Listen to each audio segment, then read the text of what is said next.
नमस्कार, हिंदुस्तान की धरोहर अखबाરના ડિજિટલ પ્લેટફોર્મ પર આપનું સ્વાગત છે। હું આપની સાથે સોનાલી મોરે વાત કરવી છે પંચમહાલ જિલ્લાની। પંચમહાલ જિલ્લો અને પંચમહાલ જિલ્લાના ઘોઘંબા તાલુકાના ભાણપુરાથી રાયણમુવાડા અને દુદાપુરા ચોકડીનો જે રસ્તો બન્યો છે એ રસ્તો હવે મરણભૂત બન્યો છે। આટલી તકલીફ હોવા છતાં સુતંત્ર કોઈના મોતની રાહ જોઈ રહ્યું છે। આખરે રોડ ક્યારે બનશે?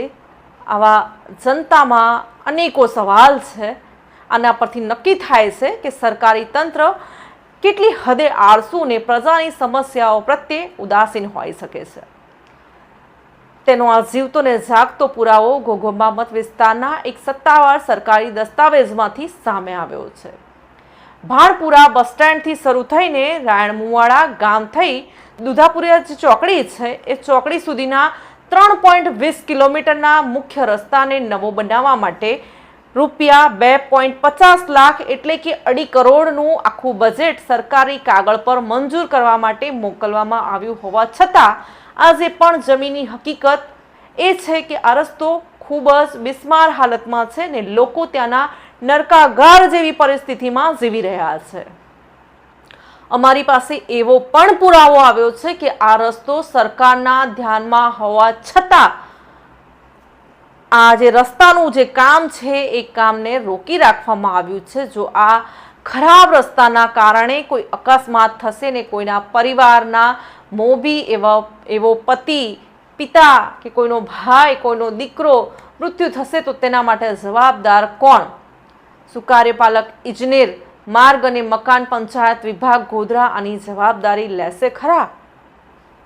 ચોંકાવનારી બાબત તો એ છે કે આ એ જ રસ્તો છે જેને ઘોઘંબાના મત વિસ્તારના જે રસ્તાની દરખાસ્ત છે એ દરખાસ્તમાં ક્રમ નંબર 1 પર રાખી ને 2.50 લાખ એટલે કે 2.5 કરોડના ખર્ચે રિફ્રેશિંગ કરવા માટે નવો ડામર રોડ મેટલિંગ અને નાળા સહિત કરવાની ભલામણ થયેલી છે। તેમ છતાં આ રોડ માટે જાણે આંખે પાટા બાંધીને બેઠેલા તંત્રના બાબુઓ ઘસઘસાટ ઊંઘમાં ઊંઘી રહ્યા છે। જનતાના અનેકો સળગતા સવાલ છે અને આ સવાલના જવાબો આ તંત્રના બાબુઓએ આપવા પડશે કે ફાઇલ અટકી છે ક્યાં? ધારાસભ્યની ભલામણ અને 2.50 લાખની દરખાસ્ત હોવા છતાં ગાંધીનગરથી વહીવટી મંજૂરી મેળવવામાં સ્થાનિક અધિકારીઓ કેમ નિષ્ફળ નીવડી રહ્યા છે?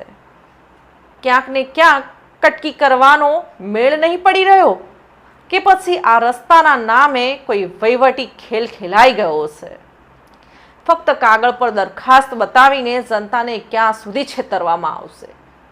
કોઈ ઇમરજન્સી હોનારત સર્જાય તો આ ઇમરજન્સીમાં જવાબદાર કોણ?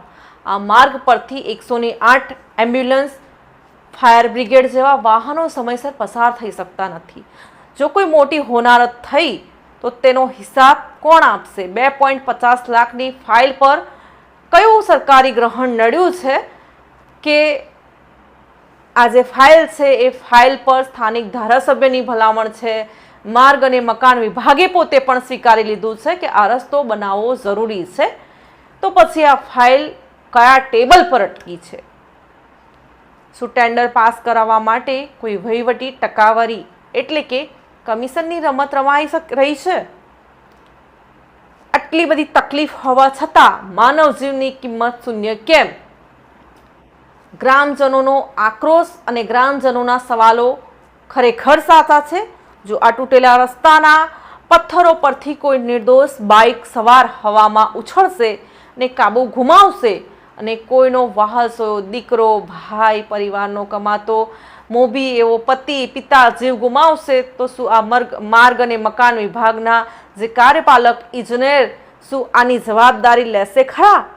કે હાથ અદ્ધર કરવાના માસ્ટર માઇન્ડ અધિકારીઓ એ કેસને પણ હિટ એન્ડ રનના કેસમાં ખપાવીને કેસને રફે દફે કરીને પોતાનો સ્વબચાવ કરી લેશે?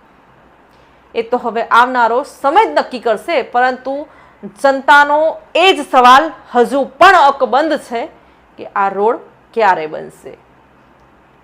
આવા જ નવા ન્યૂઝની અપડેટ સાથે ફરી મળીશું, પરંતુ તમે હિન્દુસ્તાન કી ધરોહર ન્યૂઝ ચેનલને લાઇક, શેર અને સબસ્ક્રાઇબ કરવાનું ભૂલશો નહીં. નમસ્કાર.